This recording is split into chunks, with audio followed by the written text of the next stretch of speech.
I was discriminated against all my life because of my golden child sister. Finally, I got my sweet revenge on my wedding day. I faced discrimination my entire life because of my golden child sister, and she even tried to walk down the aisle at my wedding. Finally, I got my revenge. My parents always favored my sister, and it was far from subtle. If she accused me of something, they'd believe her and punish me. But if I accused her, even with undeniable proof, they'd give her a lighter punishment and find a way to scold me too. My birthday cake always had to be her favorite flavor, and my parents pretend they didn't know I hated it. They always bought her more than me and took us where she wanted, even if it was supposed to be about me. My sister grew up spoiled and used me as a punching bag.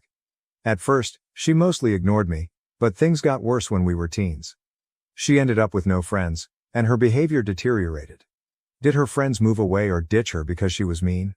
I don't know, because we were never close. My parents boasted about her achievements but never mentioned any issues, whereas they constantly highlighted my flaws as teasing material. I only knew she had no friends because we went to the same school, and I noticed she was no longer with people. Meanwhile, I was fairly popular. My sister realized this and suddenly turned me from an occasional punching bag to someone she needed to take down constantly. She started accusing me and my friends of more things. My parents stopped letting me hang out with anyone, with excuses like, "They're not good people according to your sister," or, "Why are you trying to leave us? Why can't you be like your sister and enjoy family time?" What saved me from complete isolation was my extended family. Most of them lived in the same hometown, and I got along well with my cousins despite some age differences. At one gathering, they invited me to something. I don't remember what, and I sadly replied that I wasn't allowed to go anywhere. When asked why, my kid self bluntly said it was because I wasn't allowed to have friends since my sister didn't have any. This got back to the adults, who apparently tore my parents apart later. I was scolded for lying and grounded for a month, but after that, they gave me some leeway, so it was worth it. My sister changed schools. I guess the humiliation of our extended family knowing her social status was too much, so she demanded to switch, and my parents immediately obliged. Even though it cost them more since the school was further away, she made friends at the new school. However, she never went back to mostly ignoring me. Having felt the power to mess with me and being angry that I told the family she had no friends, she never let me go. My life remained difficult. Her friends would come over and bully me, which my parents called light teasing. I never invited friends over because my parents were awful hosts, or my sister would accuse them of stealing, and my parents would believe her. I did become close to my cousins though, as my parents never dared to treat family that way. Then I got my first boyfriend. I didn't want to bring him home, but my parents insisted. At one point we were separated and he came to find me to tell me my sister was flirting with him. She came over in skimpy clothing, batting her eyelashes, and started telling him how bad I was and how good she was. He was irked and ran off to find me. Of course, my sister told my parents a different story, that my boyfriend had tried to flirt with her, but she naturally refused since she couldn't do that to me. Guess who my parents believed? My boyfriend wasn't perfect, but I immediately believed him for a mean reason. Remember, I was a teen suffering from unfair treatment. I was very resentful and moody and hated my sister as much as she hated me. With that disclaimer out of the way, let's talk about looks. I hadn't mentioned them yet because they weren't relevant. My parents were overweight and liked showing love via food, giving more food, buying treats, etc. My sister was also overweight, whereas I was not. I've always been kind of skinny because punishment often included no treats or snacks. Obviously weight isn't what matters, personality is. But my sister, even then, was already rude and spoiled. Even her flirting attempts were bad because she never learned to work for anything since she could demand, and my parents would deliver. Added to that, the fact that she didn't look like some sexy model, even my self-conscious teen self didn't believe my boyfriend would try and cheat on me with her. Anyway, my parents prohibited me from dating such a horrible boy. I did try to keep going in secret, but it was hard, and the relationship ended. I did get another boyfriend, but again, my sister accused him of flirting with her when he refused her advances. Again, my parents believed her. I tried pointing out how this happened again, but they decided that I was incapable of making good choices and kept picking bad boyfriends. The relationship couldn't handle the Romeo-Juliet situation and fizzled out again. I would eventually get called a slut in high school as I was fine with making out with boys and such but refused to have relationships. Thankfully, it never got back to my sister or parents. My sister did bring one boyfriend home during all this time. He was paraded with pride, and my parents spent every second telling me how good he was and why I couldn't be like my sister and find myself someone like that. Until he stopped showing up and suddenly he was a conniving bastard that tricked my sister. Oh well, and the unequal treatment continued. At this time, she had more spending money, and her curfews were much better than mine. She was free to go anywhere at any time, while I couldn't. If I pointed it out, my parents would say it's because she's older, but when I reached that age, I still didn't have the same treatment she had. And when I pointed it out, they denied they ever said that or claimed it was because I couldn't be trusted like she was, using my sister's accusations against my boyfriends and friends as proof of my bad judgment. Time goes by, and it's time for my sister to graduate. She was accepted into a college, not a very well-regarded one, and she had no scholarship or anything. Again, because only her achievements were told to me, I don't know which colleges she even tried for, so I can't say how badly she was rejected. I do know her grades were bad in school though, because whenever she got a B, we would celebrate. I would usually get good grades, but my parents refused to celebrate, claiming since I always got those, what was there to celebrate? My parents naturally made a lot of fanfare and told her they'd pay for everything. I was relieved she'd be going away. Not that it made my life any easier. She'd always come home every other weekend and somehow stuff kept missing from my room, or some other issue she'd think of to make my life miserable. My curfews were still strict. Eventually, my mom came to talk to me about my impending graduation. I'm only a year younger than my sister. She told me that since they were paying for my sister's college, they had no money to pay for mine, so it would be better for me to start working immediately after graduation and wait until my sister finished university to see if they could afford something for me. Oh, and if I decided to stay at home, I'd have to pay for all my stuff, part of the bills and rent. I pointed out that I could get student loans. Mom said yes, except no, because they were so caring towards me and I had such bad judgment that they would decide if a college was worth my getting into debt or not. I'm not sure how they'd stop me from getting loans, but I didn't ask. Scholarships weren't mentioned. They had no idea what my grades were anymore and never believed in my capabilities anyway. I didn't bat an eyelid. I simply said okay. My mom clearly didn't expect that and kept prying. Maybe she hoped I'd throw a tantrum so they'd have an excuse to never pay for my college. But I said nothing except that I understood their position, thanked them for caring, and that was that. My dad later tried the same, but I also refused to be emotional. You see, after a whole lifetime of their terrible parenting, I never had any expectations towards my education. I knew they would find an excuse to not pay for mine and make my life miserable. I never believed they would eventually pay if I worked and waited for my sister to graduate.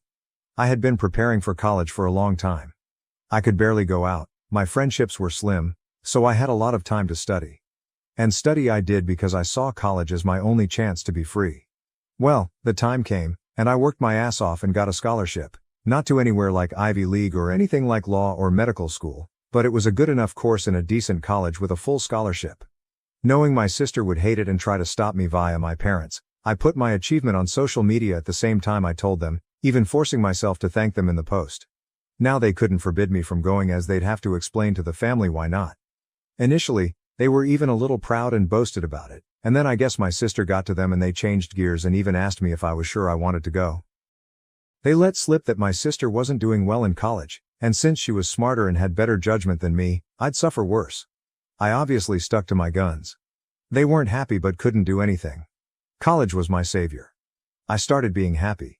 I still contacted my parents and visited on holidays and such, but since they refused to pay for anything, I could excuse not going a lot due to money. During this time, I avoided introducing any man to them, and my sister stopped going to college. I know she didn't graduate because, again, they'd have made a fanfare about it. She moved back home, paying no bills or rent, but it's different, my parents said, and started working at the same company as my mom, obviously thanks to my mom pulling strings. This was all presented to me as a point of pride. Almost there, I promise. I met my husband around this time.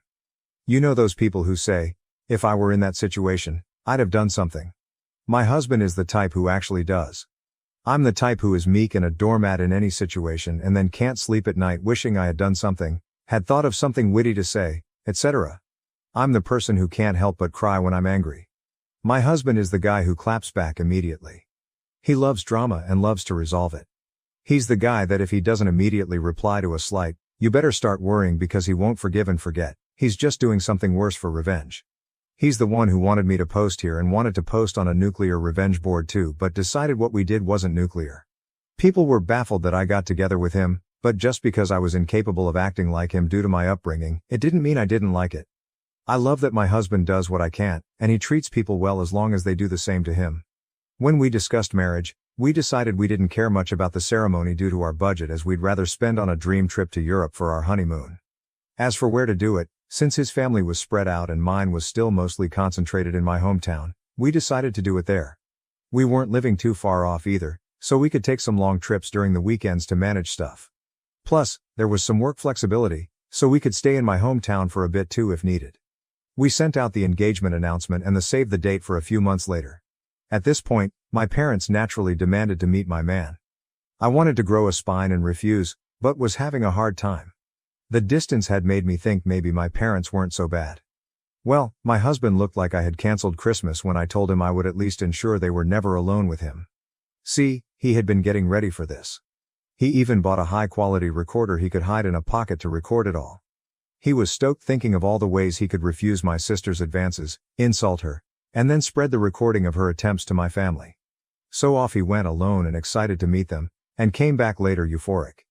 Babe, you won't believe the awful things they wanted. Babe, we can screw them over so bad. There's so many possibilities. I was confused and wanted to hear the recording, but he smartly told me it was better to listen to him first or else I'd misunderstand him. Well, he went there, and instead of flirting, my parents and my sister sat him down. After some grumbling about not being okay with him, my judgment, etc., they proclaimed they were willing to pay for my wedding on one condition. My sister would walk down the aisle. My parents insisted that my sister would walk down the aisle at my wedding first, in a wedding dress. Their excuse was that it wasn't okay for a younger sister to marry first, so it was only fair if my sister at least had the experience of it, at my venue, with pictures being taken, in the dress, and she'd even have a cake later. My husband will now type his part. Hey, vengeful husband here. Hell hath no fury like a pro-revenge instant karma nuclear revenge lurker when his beloved is scorned. That said, as much as my wife, she's my wife now, paints me as this quick-witted dude, I admit my neurons all but short-circuited when those folks legit suggested that crap like some sort of great gift. Even Troy would rather take in the horse a second time, me thinks.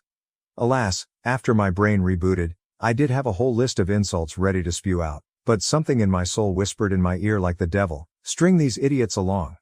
So I said I needed to think, see how my wife, back then fiancé, would react, and then ran out of there before I could give away my nefarious plans. Back to me, the wife.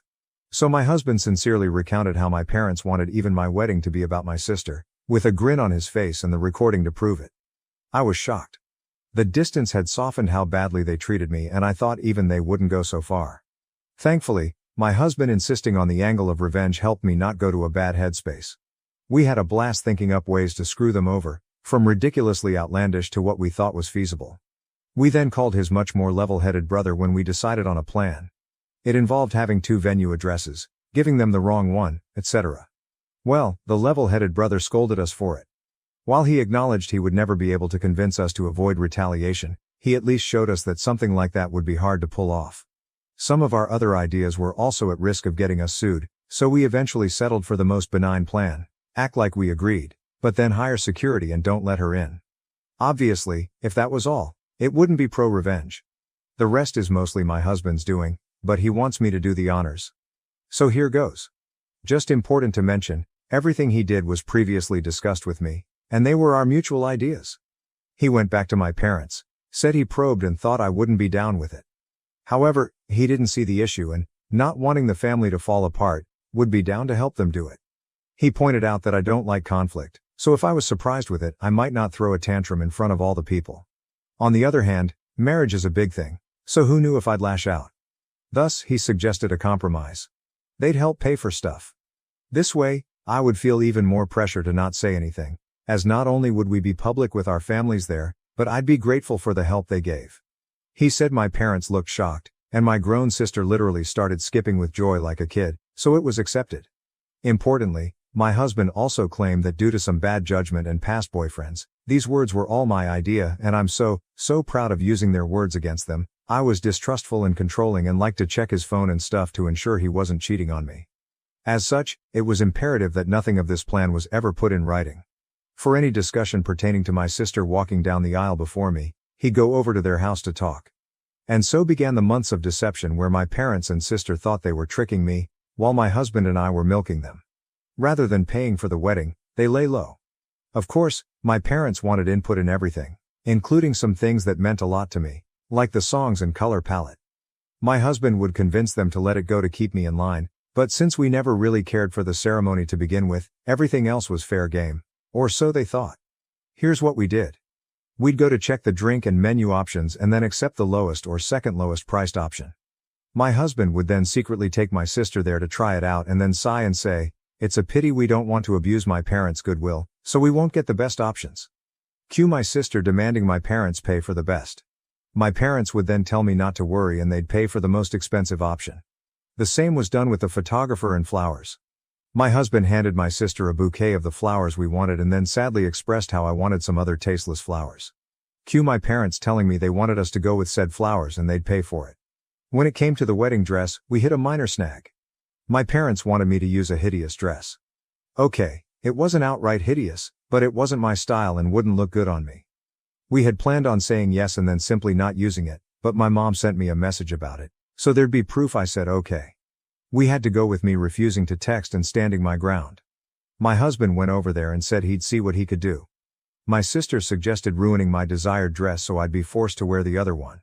He pretended to agree. During all this time, they kept communications outside any text. We made sure that happened by having me reply to my sister when she tried messaging my husband. This solidified the uncontrolling and neurotic claims my husband was making, so they believed it and never risked anything in writing. Some people might not like the thought of their partner going around and talking badly about them to family, but I'm such a doormat that the thought of being painted as this controlling and dangerous person is extremely funny to me, and I egged him on to do it. I guess I have a warped sense of humor. Oh, and my sister did try to flirt with him, but he acted conflicted to really sell that he was with them. My husband would pretend to tell them things without my knowledge, but he never told them we hired security. It was really funny. My husband and I, who had sincerely considered a courthouse wedding to focus costs on our honeymoon, ended up having this extravagant, expensive wedding and barely spent a dime. We called it back to pay for emotional damages from my parents. I think my husband, okay, he just confirmed I'm right, was enjoying the whole trick more than planning our wedding. I didn't think it was possible to witness a guy beaming at the thought of wasting his whole Saturday doing a car trip to discuss wedding details with his in-laws, but here we are. Soon the day came. The plan my parents, sister and husband had come up with was to wait until everyone was seated since the bride always comes out late. They'd have my sister arrive at that precise time to avoid me seeing her and trying to stop it, and she'd walk down the aisle. By the time I heard what happened, it would be too late to do anything. As for my dress, we saved some of the leftover fabric from my dress alterations. My husband took that to my parents' place, my sister still lives with them, and showed them as proof he'd ruined the dress, then said he had to go back to me as I was raging and he needed to calm me down. He told them he'd see them at the wedding. We made sure to keep our real security hidden initially. As the guests and my parents arrived, they only saw a woman with a list of names to check. Only after my parents had settled in did we bring out the actual security, a guy who looked like a bodyguard. We instructed him not to let my sister in and promised a generous tip if he kept our instructions confidential. Soon, the moment arrived. My parents got a text that my sister was less than 5 minutes away, so my dad signaled for the ceremony to start. My bridesmaids had been prepped to follow his lead, so they did without checking with me. After they all took their places, my dad stood at the entrance, waiting for me. During this, a friend not in the wedding party texted me to get ready, to avoid suspicion if my husband or bridesmaids started texting. This friend, my husband's ally, was as eager to stir drama as he was and didn't mind not being a bridesmaid. As soon as my dad took his position, the bridal song began. The doors opened and I entered. My dad was shocked to see me. He tried to look behind me but couldn't see the venue entrance from where we were, so he had no idea what had happened to my sister. Then his phone rang. I saw the caller ID, and it was her. He left me with a mumbled, "Something came up." Gasps and confusion filled the room. The friend on the plan loudly asked what happened. I lied and said tearfully, "He told me it wasn't supposed to be me there." My husband and I had agreed that if my dad abandoned me, I should say that to make him look as bad as possible. The tears weren't just acting. I was genuinely hurt and trying not to cry. The friend then loudly asked, "What did he mean by it shouldn't be you?" So that everyone could hear and spread it. Then she said, "I will go and check," and ran off. We planned this so she could create chaos with the security and prevent my dad from returning to stop the ceremony. Eventually, my mom also left. At this point, my husband's dad quickly ran over and took my arm. He'd been forewarned he might need to. His desperate run to me made me smile. I walked down the aisle to whispers as people discussed what had happened. Some left to check as well. When I reached my husband, all was well. He comforted me, joking that my sad face was so real I deserved an Oscar, and reassured me he'd deal with my parents for what they did. We got married without any further issues. My parents didn't come back. I noticed a lot of people leaving and returning during the party, but no one dared tell me what was happening. Someone whispered in my husband's ear and he went out. He returned later with a thunderous expression but whispered to me that he needed to go hide before he broke character and started smiling. It worked. Here's the summary from friends, family, the security guy and my husband that I got afterwards. My sister arrived in a wedding dress. The security refused to let her in as we had agreed. He told her she must be at the wrong venue because there was already a bride. Yes, we tipped him very well as promised. My dad tried threatening him with the police, claiming he'd never heard of him, so he couldn't be working there. The security agreed to call the police since he was hired by us and was just doing his job. My dad realized it would be too late and tried to demand that he let my sister in.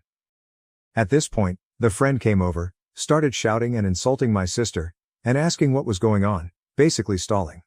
My mom soon arrived, followed by others. By then, the wedding plan was ruined. All my parents could do now was damage control, as everyone who learned about it was horrified they'd try to pull it off. People started screaming and berating them. The three naturally said it wasn't a secret and blamed my husband. When he was called over, my husband put on his best confused look and denied everything. To quote him, "Gaslight, gatekeeper, girl boss, LOL." He denied ever agreeing to such a ridiculous plan. When they insisted he demanded proof, and of course, they couldn't provide any. All the text exchanges they could show were about normal wedding decisions. My sister was crying and apparently sat on the floor kicking her legs like a child. My dad looked like he wanted to hit my husband, but security and other people held him back. Naturally, they claimed they had no proof because my husband told them not to text. My husband laughed and said, "Wow, how convenient, huh?"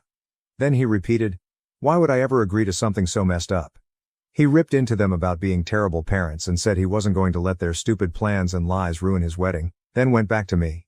No one believed them. The venue had cameras, but they wouldn't show me the recording as it was only for security purposes. However, some people filmed parts of it. Watching my parents and sister get torn apart by everyone who came out to see the drama was delightful. After years of being accused of things and not being believed, seeing them get a taste of their own medicine was one of the best wedding gifts. My mother was crying, my dad kept changing from purple to white, and my sister was still on the floor crying and screaming. They kept insisting that my husband was in on it, but people kept asking why he would agree, why there was no proof, and why they wanted my sister to do this at my wedding. They had no good answers. Eventually, they were told to leave and had no choice but to do so. My dad apparently had to drag my sister up as she refused to leave the ground. Again, people said nothing to me all night. I guess they wanted to spare me, and maybe it's because I was the bride and not just a guest for once, but it did feel like everyone was making an extra effort to be nice, positive, and excited about everything. My husband says all the expensive food and drinks they were eating certainly helped, LOL. We had a blast. My husband kept up the forced angry face for only a short while before breaking out in smiles again. After that, we went to the hotel to catch some sleep before heading off on our honeymoon.